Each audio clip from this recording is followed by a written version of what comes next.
अस्सलाम वालेकुम। तो आज हम डिस्कस करेंगे 7 टाइप्स ऑफ क्वेश्चंस जो कि न्यू जनरेशन NCLEX 2025 में आप देख सकते हैं और आपको देखने को मिलेंगे। फॉर क्वेश्चन नंबर 1 ये हैं ड्रॉप डाउन क्लॉज क्वेश्चंस। इसके अंदर उन्होंने आपको एक स्टेटमेंट दी होगी और उसके आपने 2 इफ़ेक्ट्स चूज़ करने हैं, मतलब एक कॉज और एक इफ़ेक्ट आपने उसमें से चूज़ करना है। स्टेटमेंट कोई भी हो सकती है। For question number 2 drop down clause, उसमें जैसे हम फिल इन द ब्लैंक्स बचपन में करते होते थे कि एक आपको ब्लैंक दिया होगा, उसके ऑप्शंस नीचे ही होंगे, आप उसको क्लिक करेंगे तो नीचे से ऑप्शंस खुल जाएंगे, वो आपने एक में फिल करने हैं। मैंने आपको स्क्रीन पे एग्जांपल्स भी इसके साथ शेयर कर दिए हैं ताकि आपको थोड़ा मज़ीद क्लियर हो जाए। फॉर टाइप 3 क्वेश्चंस 2 तरह के होते हैं, ये मल्टीपल रिस्पॉन्स भी होते हैं और मल्टीपल चॉइस भी होते हैं। जो मल्टीपल रिस्पॉन्स क्वेश्चंस होते हैं उसके अंदर उन्होंने एक डिजीज़ या एक सिम्टम दिया होगा या कोई भी और चीज़ दी होगी और उसके आपने कॉलम्स तीनों फिल करने हैं कि वो फ़लानी सिम्टम किस डिजीज़ में आती है, फ़लानी किस में आती है। इसमें आप सारे कॉलम्स और सारे बॉक्सेस भी टिक कर सकते हैं और जो ज़रूरी बात है वो ये है कि आपने हर एक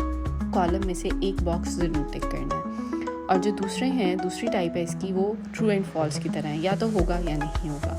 उसके बाद अगले जो टाइप ऑफ क्वेश्चन है उसके अंदर 2 तरह के आते हैं, सेलेक्ट ऑल दैट अप्लाई और सिलेक्ट 2 और 3। इसमें सेलेक्ट ऑल दैट अप्लाई में आप सारे भी टिक कर सकते हैं लेकिन मिनिमम एक तो आपने लास्ट में टिक करना है। और इसमें नेगेटिव मार्किंग होती है। नेगेटिव मार्किंग इस तरह से होती है कि अगर तो आपको एक ऑप्शन गलत है और आपका जो सही वाला ऑप्शन है वो उससे कैंसिल हो जाएगा, और अगर आपने कम सही बताए हैं और ज़्यादा गलत बताए हैं तो उसके आपको 0 मार्क्स मिलेंगे। और जो 2 और 3 में उसमें तो आपको पता लग जाएगा कि आपने 2 ऑप्शन चूज़ करने हैं या 3, दैट इज़ ईजियर वन। और सबसे ज़्यादा जो मुश्किल समझा जाता है वो सिलेक्ट ऑल दैट अप्लाई को समझा जाता है क्योंकि उसमें थोड़ी सी नेगेटिव मार्किंग होती है, मतलब आपका सही गलत से कट जाता है और अगर आपके गलत ज़्यादा होंगे तो वो फिर आपकी नेगेटिव में जाएगा।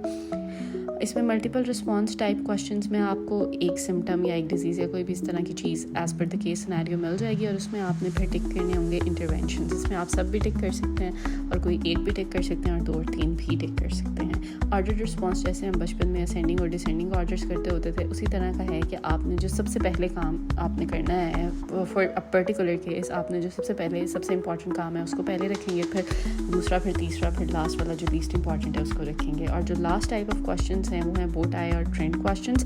ये ड्रॉप डाउन से ही मिलते जुलते हैं। इसमें आपको एक कंडीशन उन्होंने गाइड की होगी, एज़ पर योर सिनेरियो आपने कंडीशन वाले कॉलम में से कंडीशन को चूज़ करना है, 2 एक्शंस जो आपने उससे लेने हैं वो उस कॉलम में से उसको चूज़ करेंगे और 3 पैरामीटर्स जो उसके बाद आप देखेंगे वो उसमें से आप चूज़ करेंगे।